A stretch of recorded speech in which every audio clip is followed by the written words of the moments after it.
Good morning. आज हम एक कंपनी के एनालिसिस करेंगे जिसका नाम है पेज इंडस्ट्री। पेज इंडस्ट्री का शेयर जो है इस समय करीब कोट कर रहा है 36,000 37,000 के बीच में। मैं इसके एनालिसिस करके केवल आपको ये सिखाना चाहता हूँ कि हम किसी शेयर के एनालिसिस करते कैसे हैं। तो पेज इंडस्ट्री लिमिटेड, मैं पहले सबसे पहले कंपनी की वेबसाइट पे गया, मैंने देखा कि कंपनी क्या करती क्या है। तो पता चला कि कंपनी एक ब्रांड है, कंपनी का जो बहुत फेमस ब्रांड है जिसे कहते हैं जॉकी। सबको पता होगा, जॉकी एक बहुत फेमस ब्रांड है, जो लोग यूज करते हैं उनको पता है बहुत अच्छी तरह, जो लोग इसके कस्टमर हैं वो कभी चेंज नहीं करते। और एक इसका दूसरा ब्रांड है स्पीडो। ये दो बहुत ही फेमस ब्रांड है। अगर आप सिटीज में देखेंगे, जो आपके मेट्रोज हैं या टू टियर सिटीज है, इसमें बहुत तेजी से फैल रहा है। इवन अब तो रूरल एरियाज में भी बहुत तेजी से है, लेकिन जो आपके जो सिटीज है, दिल्ली, मुंबई, आगरा, जो बिग, उस जगह बहुत जगह आपको स्टोर्स मिलेंगे।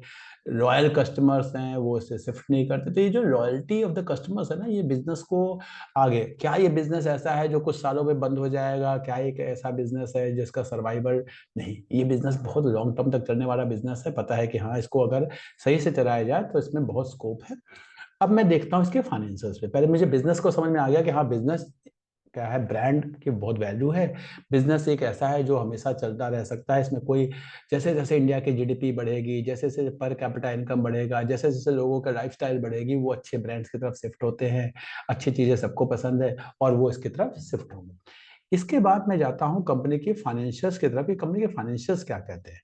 तो मैं देखता हूँ कि कंपनी का आरओसी 67.2 का है, आरओई 54.4 का है, बुक वैल्यू 1179 है, पी जो है 60 के पी पे कोट कर रहा है एज प्रेजेंट। प्रमोटर्स की होल्डिंग 56% है। प्लेज कोई भी शेयर नहीं है। डेट इक्विटी रेशियो 0.12 का है, दैट इज करीब 12% है। तो अभी तक जितने भी इंफॉर्मेशन मुझे मिली है, ये सारी इंफॉर्मेशन मुझे बताती है कि कंपनी एक अच्छी कंपनी है। अब मैं थोड़ा सा इसके वैल्यूएशन को देखता हूँ कि इसके पास से क्या कर रहा है। अगर मैं इसके 10 साल के चार्ट को देख रहा हूँ, तो ये चार्ट अपवर्ड था, लेकिन अभी एक करेक्शन आया हुआ है। क्या मैं इस करेक्शन को, प्रॉफिट को, बेनिफिट को उठा सकता हूँ, उसको मैं देखूंगा। इससे पहले देखो, यहाँ पे एक करेक्शन आया था 2019-20 में। तो उस समय जिसने इस करेक्शन के बेनिफिट को लिया होगा, उसने गेन किया। अब इस बेनिफिट को लेना है नहीं लेना है, और चीजें देख के देख चलता हूँ मैं सबसे पहले पीई पे। तो देखता हूँ कंपनी की जो एवरेज पी है वो होती है आपकी 67.4, और आज ये लगभग 60 के पी पे अवेलेबल है। दैट मीन्स अपने हिस्टोरिकल डेटा पे अगर मैं देख रहा हूँ तो कंपनी मुझे सस्ती मिल रही है एज कम्पेयर टू जिस प्राइस पे कोट होती थी, उसके हिसाब से ये सस्ती है। प्राइस वाइज भी देखें तो इसका लाइफ टाइम हाई जो है वो है 54,000, और आज मुझे मिल रही है 36,267। यानी ये प्राइस वाइज भी काफी करेक्शन हो चुका है, और इसमें जो है पी भी इसका काफी करेक्ट कर चुका है। तो ये मेरे लिए फेवरेबल है। लेकिन पी करेक्ट हो गया, प्राइस करेक्ट हो गया, इसका मतलब ये नहीं मैं खरीदूंगा। कहीं ऐसा तो नहीं कंपनी खराब हो गई है? अब अगर कंपनी खराब हो गई है तो मैं नहीं खरीदूंगा ना, चाहे कितना भी करेक्ट हो जाए। वो डूब रही है तो नहीं खरीदूंगा। तो प्राइस नीचे आ रहा है, मार्केट की वजह से नीचे आ रहा है, टेक्निकल फैक्टर्स की वजह से नीचे आ रहा है, ऑपरेटर्स गेम की वजह से नीचे आ रहा है, या कंपनी बेकार होती जा रही है? अब अगर कंपनी बेकार होती जा रही है तो मैं उसको नहीं खरीदूंगा। तो उसको देखने के लिए मैं इसके रेवेन्यू, प्रॉफिट ग्रोथ को देखूंगा कि पिछले कुछ सालों में कैसा हुआ। अब मैं जाता हूं, इसको कंपेयर करता हूं इसके पी से। तो मैं देखता हूं इसके जो पीयर्स हैं वो 20-22 के पी पे कोट करते हैं, लेकिन ये 60 के पी पे कोट करता है। तो ये मुझे थोड़ा सा एक डराता है कि नहीं यार, एवरेज से थोड़ा सा महंगा है जो इसके बाकी है। रूपा है, पर्ल है, केपीआर मिल्स है, जो इसी सेक्टर की कंपनी जो 20-22 के पी पे मुझे मिल जाती है, लेकिन ये 60 के पी भी मिलता है। लेकिन जब मैंने आपको बताया कि पी एक अच्छा क्राइटेरिया होता है to check the shares valuation, तो कई बार ये, दिस इज जस्ट लाइक कि बीच फेसिंग आपका अगर अपार्टमेंट है तो उसके लिए कुछ प्रीमियम देना पड़ता है। एक एरिया में प्रीमियम जो प्लॉट्स होते हैं या विराज होते हैं, वो मान लो 5 करोड़ के हैं। लेकिन एक ऐसा विला है जो नॉर्थ फेसिंग है, बीच है, may be some park facing है, तो उसके लिए हमें प्रीमियम देना पड़ता है। अगर ये उस कैटेगरी का है तो थोड़ा सा हम ज्यादा भी पे करने को कई बार रेडी होते हैं। ये चीजें हमें समझनी पड़ेगी। वो कैसे पता चलेगा? इसके हिस्टोरिकल पी को आप देखेंगे तो हमें आइडिया लग जाता है कि नहीं जी, मार्केट से तो थोड़ा महंगा मिलेगा ही, एज कम्पेयर टू पीयर से हमेशा महंगा मिलता है। नाउ अब मैं नीचे जाता हूँ थोड़ा सा। मैं इसके क्वार्टर रिजल्ट एनुअल देखते हैं, सीधे क्वार्टरली पे क्या एनुअल रिजल्ट देखता हूँ तो इन 2011 जो कंपनी की सेल्स थी वो केवल करीब 500 करोड़ के आसपास थी, 490।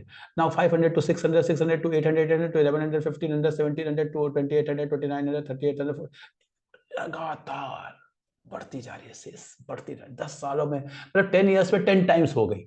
अगर 10 ईयर में सेल्स 10 टाइम हो गई, प्रॉफिट को देखते हैं, profit was 60 crores only 10 years ago. Now 60 to 90, 90 to 150, 150 to 200, 200 to 300, 300 to 400, 500, 600, मतलब 10 साल में प्रॉफिट भी 10 गुना हो गया। अगर 10 साल में सेल्स 10 गुना हो गई, प्रॉफिट 10 गुना हो गया, तो कंपनी का प्राइस भी 10 गुना हो गया। क्या अगले 10 साल में क्या है, ये हमें विजुअलाइज करना पड़ेगा, समझना पड़ेगा, थॉट प्रोसेस को देखना पड़ेगा। बाकी चीजें और भी बहुत सारी चीजें होती है, लेकिन जितना मैंने आप लोगों को सिखाया है आज तक, उसके बेसिस पे मैं बता रहा हूँ कि कैसे हम एनालिसिस करते हैं, सो दैट कि आप एनालिसिस कर सको। This video is being recorded to guide you people कि कैसे आपको देखना है, समझना है। नाउ अब मैं और आगे बढ़ता हूं, मैं देखता हूं कंपनी में क्या कोई बोरोइंग्स वगैरह तो बहुत नहीं बढ़ रही, नहीं, कंपनी की बोरोइंग्स आज भी वही 100-150 करोड़ की बोरोइंग है, 100-150 करोड़, जो 10 साल पहले भी करीब उतनी ही थी। तो कंपनी की बोरोइंग्स में बहुत ज़्यादा चेंज नहीं आया है। कंपनी के रिजर्व्स बहुत अच्छे बढ़ चुके हैं ऑलरेडी। कंपनी के शेयर कैपिटल में कोई चेंज नहीं है, 11 करोड़ के शेयर कैपिटल आज के कुछ साल पहले थी, 10 साल पहले, और आज भी वही है। अब थोड़ा देखते हैं कैश फ्लो। कैश फ्लो मुझे हमेशा पॉजिटिव दिख रहा है, नेट कैश फ्लो पॉजिटिव में दिख रहा है। नेट कैश फ्लो क्या होता है, operating cash flow minus investing cash flow. I am repeating, operating cash flow minus investing cash flow. Financing को नहीं देखते, फाइनेंसिंग आपको नेगेटिव में दिख रहा है। ये हो सकता है कंपनी के लिए अच्छा हो, कंपनी ने या तो डिविडेंड दिए होंगे या कंपनी का कोई लोन वगैरह होगा उसको पे किया होगा। तो अगर ये नेगेटिव है तो इससे आपको परेशानी होना है, नेगेटिव पॉजिटिव इसको ध्यान नहीं देना, ध्यान देना है यहाँ पर कि ऑपरेशन से कितना, बिजनेस से कितना कैश आ रहा है, प्लस बिजनेस को मेंटेन करने के लिए कितनी प्लांट मशीनरी हमें खरीदनी पड़ रही है, उसका जो नेट होता है उसे कहते हैं net cash flow. Net cash flow means operating cash flow minus investing cash flow. ये हम देखते हैं यहाँ अकाउंट्स की बुक में, जो हम पढ़ते हैं 12th क्लास में, वहाँ पे नेट कैश फ्लो एक अलग चीज है, वहाँ पे A+B+C करते हैं। लेकिन यहाँ पे जब हम फ्री कैश फ्लो का कंसेप्ट पढ़ते हैं तो हमें ये देखना, जिस भी बिजनेस में यहाँ पे net cash flow operating minus investing positive होता है उसको हम अच्छा बिजनेस मानते हैं। तो ये चीज हमें ध्यान रखनी है।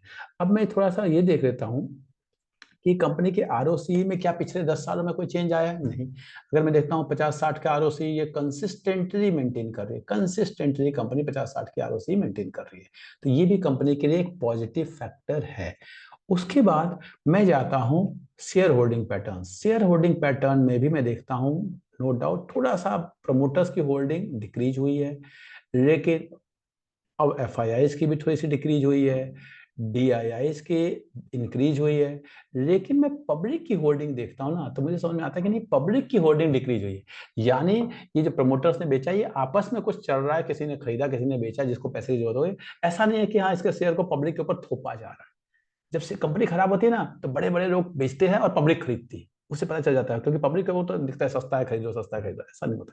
तो यहाँ पे भी मुझे लगता है कि नहीं, पब्लिक के पास ये शेयर नहीं आ रहे हैं, ये बिग हैंड्स में ही है। बिग हैंड्स मीन्स या तो एफआईआईज के पास है, डीआईआईज के पास है, या प्रोमोटर्स के पास है। तो इसलिए ये भी एक पॉजिटिव फैक्टर है कंपनी के पॉइंट ऑफ व्यू। अब मैं थोड़ा सा टेक्निकल पे जा रहा हूँ, जो मैं इस इंटर्नशिप में आप लोगों को बताने वाला हूँ, सिखाने वाला हूँ, उस टेक्निकल फैक्टर्स पे जा रहा हूँ।